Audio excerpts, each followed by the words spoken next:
જોઈએ કામ કરતી વખતે તમે વિડીયો બનાવવા માટે જોશે. પ્લસ પોઈન્ટ કે ક્લિયરિટી ફોનની સારી રાખવાની.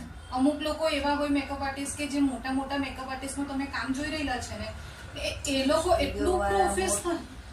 એટલું પ્રોફેશન નહીં હશે એ લોકોનું કામ. એ લોકોનું એડિટિંગનું કામ છે.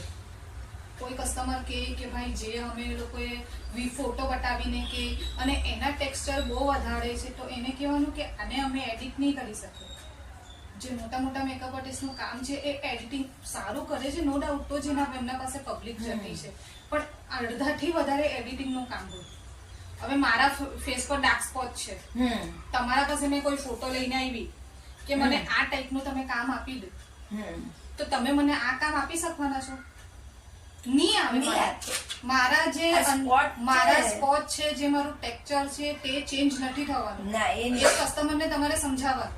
એ સમજાવવાનો તરીકો તમને આવડવો જોઈએ. હા, કે એને કહેવાનું કે તમારા અંદરનું જે ડાર્ક સ્પોટ છે ને એને નથી. અમે લોકો જે પિમ્પલ્સ છે, પિમ્પલ્સને હાઇડ કરી શકશું, પણ જે ઉપસાયેલું દેખાશે, જેની ફોલ્લી દેખાશે, એ તો દેખાવાની જ છે. હા, એ તો દેખાય. એ દેખાવાની એના દાગા મિટાવી શકશું.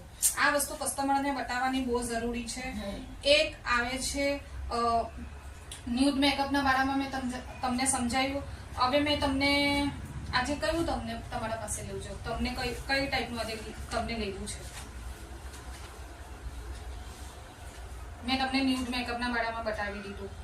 આ ગ્લિટરી મેકઅપ આપણે લઈ લીધો, હાફ કટક્રીઝ આપણે લોકોએ લઈ લીધી, કટક્રીઝ લઈ લીધી. આ એકચ્યુઅલીમાં ફૂલ કટક્રીઝ છે.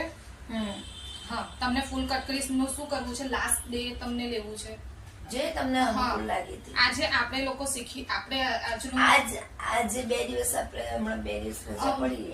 હવે મેં તમને જે એકદમ એક પાછું જો તો એ રિપીટ બી કરું અને એક આઈ શેડો મેં તમને અલગ બતાવી. આજે મેં તમારો ટાઈમ બીજો જો પછી રિક્ષાની મળે.